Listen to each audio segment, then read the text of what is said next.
Oi, turma, vamos começar mais uma aula de História. E a aula de hoje é tudo sobre a Revolução Industrial. Em 1868, Londres era o centro do maior império que o mundo já conheceu.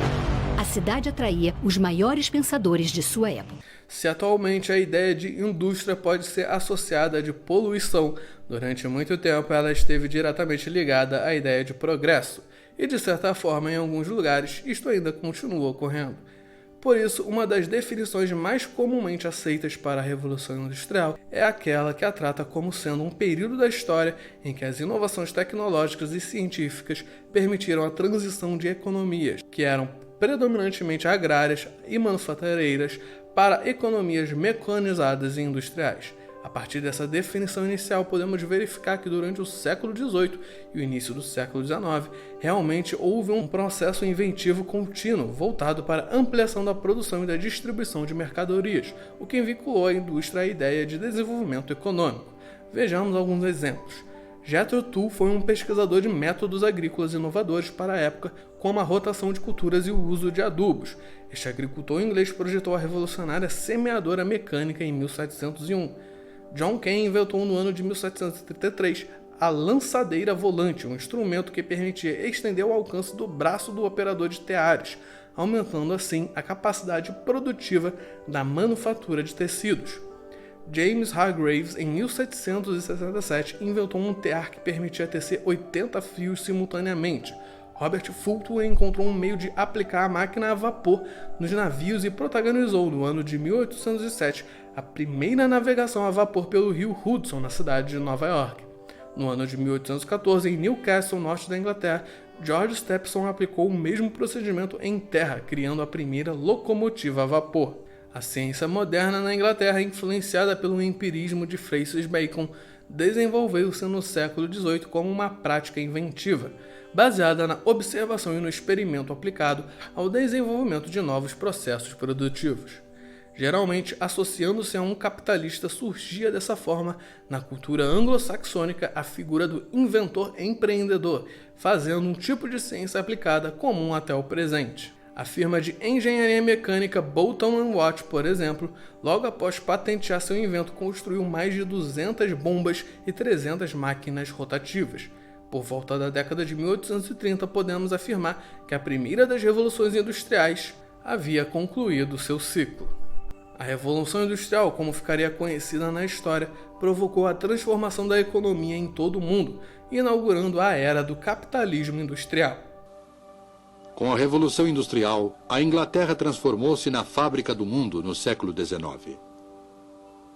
Era um período que exigia criatividade e desembaraço. Juntos, empresários e engenheiros criaram uma era na qual a Grã-Bretanha ocupou a supremacia do comércio mundial. Parecia haver motivos suficientes para grande otimismo. Ser um inglês no início do século XIX significava ter acesso, se fosse um inglês rico, a todas as comodidades e prazeres que o mundo podia oferecer. E a grande massa da população? A maior parte da população caía cada vez mais na indigência e na miséria. O processo de industrialização que vimos aqui se iniciando na Inglaterra se tornaria sinônimo de progresso durante os séculos seguintes.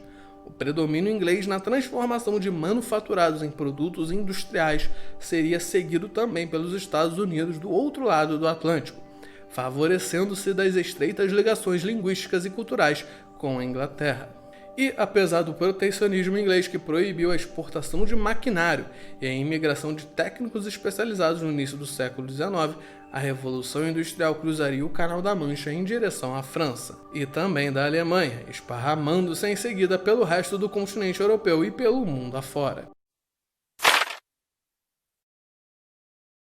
Mas, se tecnologia e indústria caminhavam juntas no que seria o progresso da economia mundial, também algumas vozes ilustres levantaram-se para mostrar aquilo que estava sendo apenas o início de uma era de profunda degradação humana e ambiental. Além do componente da sujeira e da contaminação ambiental, tinha também a desumanidade do uso do trabalho de mulheres e principalmente de crianças, esses novos escravos livres da nascente civilização capitalista. As crianças eram empregadas em jornadas diárias de até 18 horas, usadas para entrar no meio das engrenagens dos teares e com seus braços finos recolher as sobras de fios e tecidos. Os homens eram empregados nas minas de carvão para o serviço de escavação. Seus instrumentos de trabalho eram as picaretas e as pás. As mulheres e também as crianças eram encarregadas de arrastar a carga do carvão bruto de uma extremidade à outra através dos túneis subterrâneos. A vida do trabalhador inglês, incluindo mulheres e crianças, era uma luta miserável pela sobrevivência, tendo dois inimigos, o empregador e a máquina. Operários trabalhando 2/3 de seu dia vivendo em condições precárias eram a face oculta do progresso tecnológico trazido pela Revolução Industrial. As novas fábricas localizavam-se em centros urbanos onde havia melhores possibilidades de controlar o ciclo do capital, ou seja, a produção, a distribuição, o consumo e a reprodução da força de trabalho. A verdade era que o novo poderio econômico inglês e a supremacia no comércio mundial sustentavam-se na exploração da mão de obra, em moradias subhumanas e na imensa miséria do proletariado.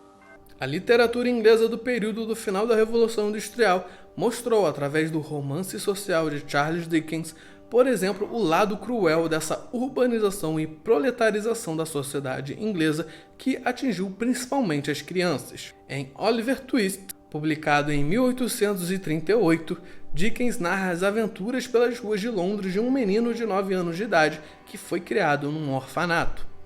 O cinema fez algumas boas adaptações desse romance, destacando-se o filme de David Lean, de 1948, e o filme mais recente, a versão colorida do diretor Roman Polanski, de 2005. Senhora, eu quero mais um pouco. O que foi que você disse?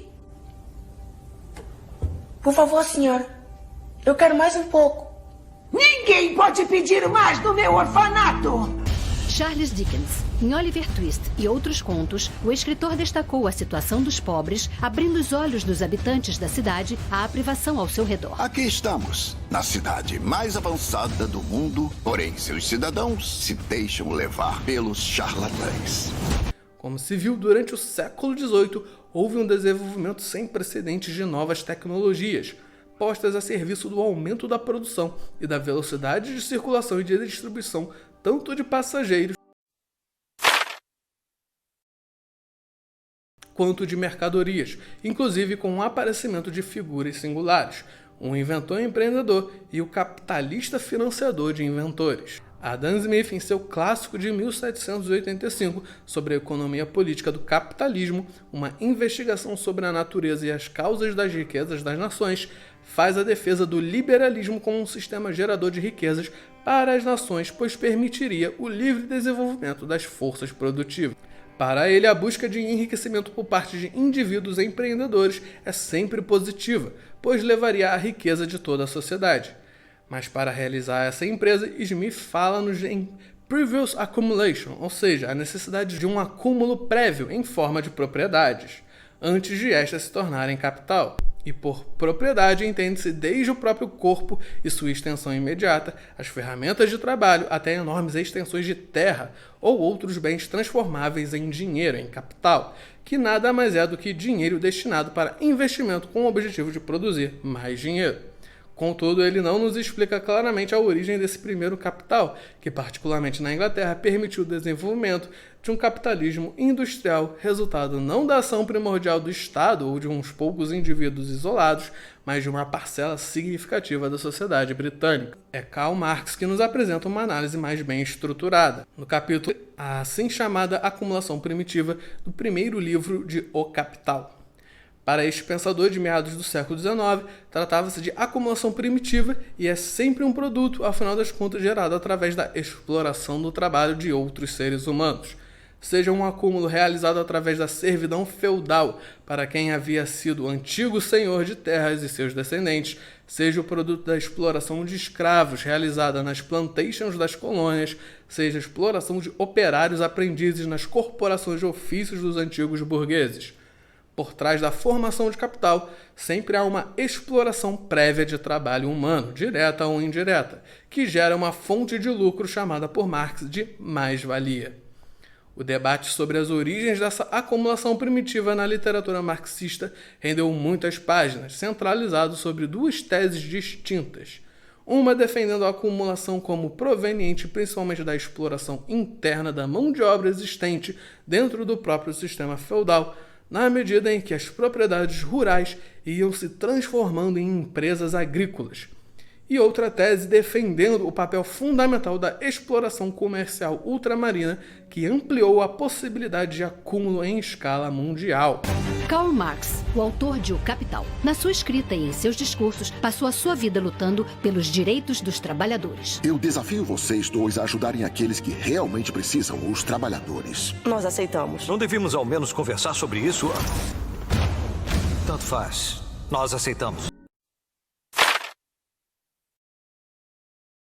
Durante o fim do século XVI e o XVII, assim como outros países, a Inglaterra também se lançou na aventura ultramarina. As empresas mercantis eram companhias oficiais lideradas por capitães e suas equipes, que vulgarmente chamamos de piratas. Muitos deles de origem não nobre. Ao retornarem enriquecidos para sua terra de origem, foram constituindo uma nova classe social, nem nobre nem servil. Originária da antiga burguesia mercantil inglesa, a gentry tornou-se uma classe de capitalistas agrários, eventualmente enobrecidos, uma peculiaridade inglesa. Uma classe de burgueses dispersa no campo e residindo em suas terras. Dona de metade das terras do país, a gentry ocupava os postos de poder local, como os juízes de paz e os chefes de milícias. Houve um concerto de interesses distintos nessa Inglaterra do século XVIII, em torno daquilo que se convencionou chamar de sociedade civil, na qual a velha aristocracia, os novos capitalistas, as igrejas protestantes e o poder do Estado puderam apoiar uns aos outros na exploração de uma crescente mão de obra sem terra e sem trabalho que migrou para as cidades. Não à toa, o primeiro nome que aparece na nossa lista inicial de inventores ingleses é o de um pequeno agricultor, Jethro Tull, que era também professor e pesquisador a serviço da gentry. Nessa passagem do capitalismo agrário inglês para o industrial, os cercamentos tiveram um papel fundamental. As leis de cercamento obrigaram a aristocracia a vender ou investir em seus antigos domínios senhoriais, intensificando a criação de ovelhas e a produção de lã para uma manufatura que produzia em escala cada vez maior. E ao reduzir a oferta de terras públicas, expulsou do campo uma parcela significativa da população. O ato de cercamento foi uma série de atos do Parlamento do Reino Unido que cercaram áreas abertas e terras comunais do campo. Isto fez com que o antigo direito consuetudinário da população de criar animais em conjunto nessas áreas, assim como o uso comum dos recursos naturais como madeira, água, etc., lhes fosse negado. As leis de cercamento em áreas pequenas vinham sendo esporadicamente decretadas desde o início do século XII. São conhecidas as leis do Henrique VIII contra a vagabundagem, devido ao elevado número de andarilhos que não tinham mais terras comuns para poderem se sustentar, mas a maioria dos atos de cercamento foi decretada entre 1750 e 1860, o que coincidentemente corresponde ao período da Revolução Industrial Inglesa. A passagem de uma sociedade agrária e de trabalhadores artesanais para uma sociedade urbana, industrial e operária durante o século XVIII e início do XIX não foi de modo algum um processo de fácil aceitação por parte da população diretamente envolvida nela, os camponeses e artesãos. Este é um dos capítulos da história social inglesa e aquele que inaugura a história mundial da classe operária.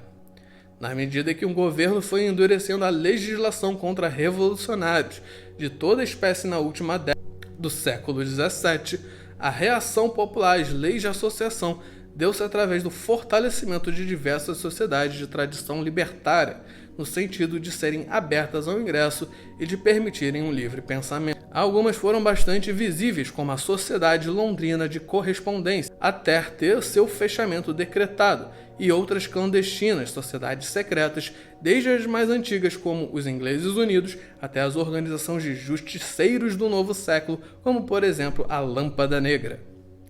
Foram algumas dessas associações secretas, já contando com uma relativa organização prévia, que fizeram irromper diversos motins por alimentos em toda a Inglaterra no início do século XIX, como os tumultos ocorridos nos mercados de cereais em Londres, que parecem ter sido instigados por eles. Pregadores ambulantes da revolta popular, sem sede fixa, seguidores do radicalismo popular. Em alguns movimentos, como foi o caso do ludismo em Lancashire, as ações diretas tiveram a característica de insurreições altamente organizadas, contando com o apoio e a proteção das comunidades locais. O aumento das investidas luditas e a sua difusão por quase toda a área industrial inglesa geraram um clima de insurreição generalizada na Inglaterra, principalmente entre 1811 e 1813. Por conta disso, foram duramente perseguidos, inicialmente através de milícias mercenárias organizadas por industriais e em seguida pelo exército britânico, que ocupou as Midlands no ano de 1813.